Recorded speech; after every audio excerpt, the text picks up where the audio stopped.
Fondante et réconfortante, la tarte aux prunes est un dessert incontournable des déjeuners de famille. Pour la réaliser, il faut des prunes bien sûr, de la farine, du beurre, un œuf, de la poudre d'amande et du sucre. Comptez 7-8 € pour 6 personnes. Pour les courses, Edith, notre pâtissière amatrice, connaît les bonnes adresses. Bonjour Gabi. Bonjour Edith, comment ça va? Les prunes sont souvent meilleures directement chez le producteur. Regarde, ça c'est très bien, je les ai cueillis ce matin. Ah bah c'est parfait. Et donc c'est top, c'est de la prune voilà, qui est très bien pour les tartes, elle est sucrée, juteuse. L'avantage d'une reine Claude, c'est que c'est une prune pas gorgée de flotte. On n'a pas des fruits qui explosent.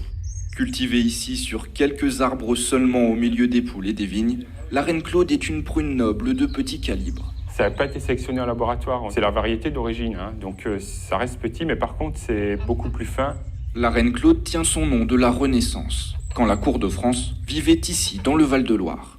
François Ier a donné au final le nom de cette prune-là en l'honneur de sa femme qui s'appelait Claude, qui adorait les fruits, c'est elle qui s'occupait du verger de François Ier.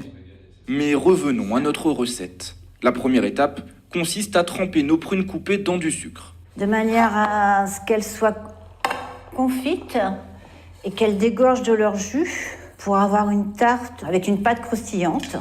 On laisse les fruits reposer et on s'attaque à notre pâte à tarte maison. Le puits pour y incorporer le beurre. Petite astuce pour rendre la préparation plus gourmande, un œuf de canne bien riche.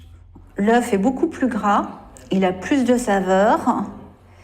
Et on mettra un petit peu moins d'eau en fait dans la recette. On incorpore ensuite le sucre à sa convenance, ainsi qu'une pincée de sel. Un petit peu d'eau. On essaie de faire une jolie pâte que l'on pétrit du bout des doigts. Quand la pâte est bien mélangée, on forme un pâton qu'on laisse reposer entre 5 et 10 minutes au réfrigérateur. Elle sera plus facile à étaler. On essaie d'en faire une pâte fine. Une fois la pâte épaisse d'un demi-centimètre, on la moule dans un plat préalablement beurré. C'est le moment de la décorer. C'est juste esthétique, hein, c'est pour faire concurrence aux pâtissiers.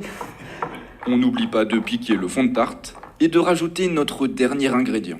Ma poudre d'amande qui va absorber en fait les jus des prunes Reine Claude.